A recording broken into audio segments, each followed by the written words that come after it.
to another episode of my cooking show from my Indian kitchen to yours.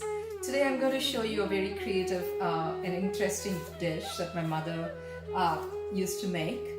Usually our breakfast in South is made from rice flour with lentils, so idlis, dosa, ade, appam, uttappam, and then idiyappam, so on and so forth. But just to take a break sometimes from the regular staple breakfast, we would order bread and have bread toast with omelette. And of course, next day we look at the bread and think about what do we do with this. But so my mom used to take this bread and turn it into a very South Indian dish, and that's what I'm going to show you today. So what you need for the dish is I had around 14 slices of brown bread, which I toast, and I'll tell you why we need to toast this. And let me pull this over here. So we have one medium-sized onion chopped, tomatoes, green chili. I tend to keep my green chilies whole because one of my family members is allergic to the seeds, so I could still use it but not break it apart.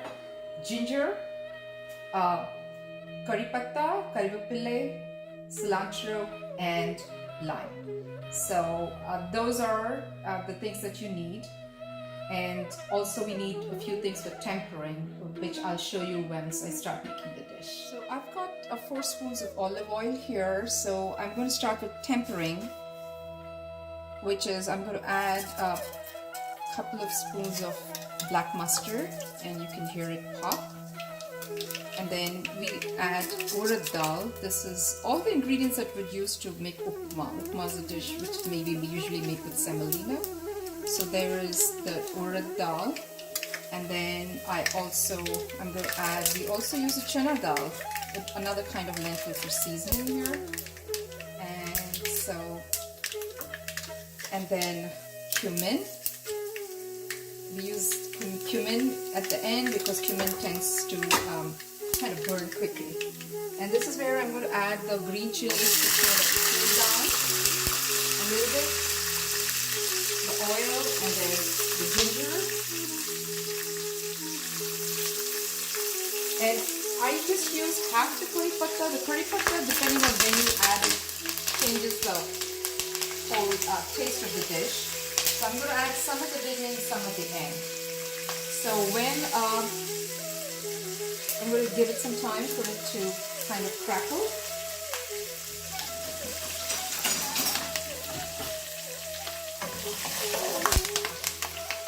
Okay, and then time to add the onions. I chose the red onions because it has a little bit more pungency to it than the yellow or the white onions. So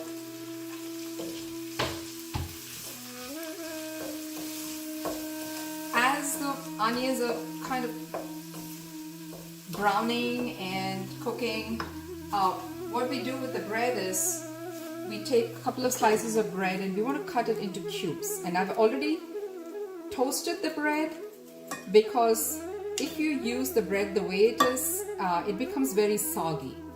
The onions have moisture in it, they sweat, the tomato has moisture, and the whole dish becomes very soggy. So that's the reason I like to toast the bread. Some people don't, but I like to toast them. Okay, so cut it into cubes.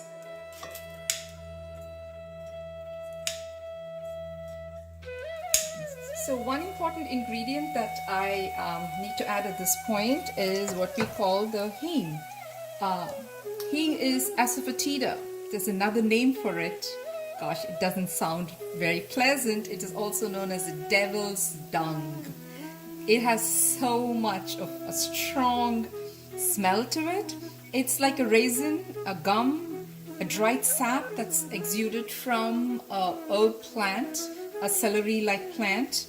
And so it's kind of like a solid, small rock piece. For commercial purposes, they grind it and they add a little bit of flour. So, but this is such an important ingredient in most of the cooking that we do, especially when it involves vegetable. And once it hits the oil, wow, just the fragrance, the smell of it is really fantastic. This is a thing that really grows on you. You know, if you take it and smell it, you're going to say, I don't think I'm going to like it.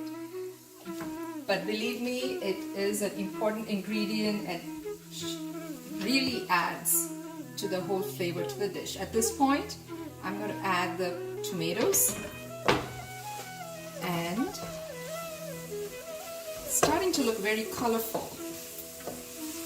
It really looks great on the table when you present this dish because it's got the redness from the onions, this tomato, this green chili, and the curry leaves. The bread, I want to point out, it looks like there's a lot of bread here, right? This is around 14 slices. But believe me, when I add it and when I start to kind of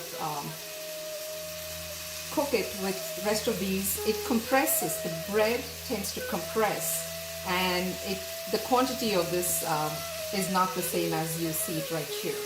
So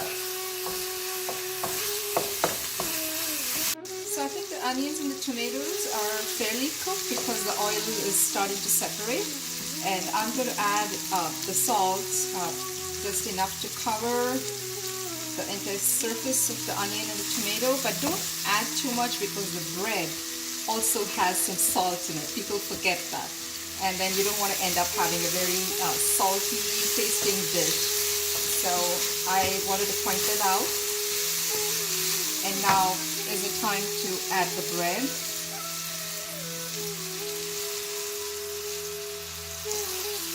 Now this is like a cabbage.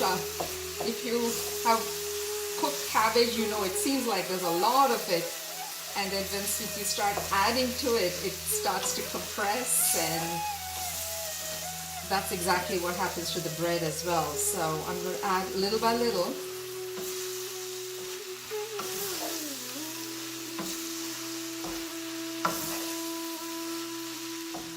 So I think this is done now. I can see it's kind of soft, and that's the reason I said we need to toast the bread, because if you didn't toast the bread, it would become very soggy, and you don't want to eat soggy bread.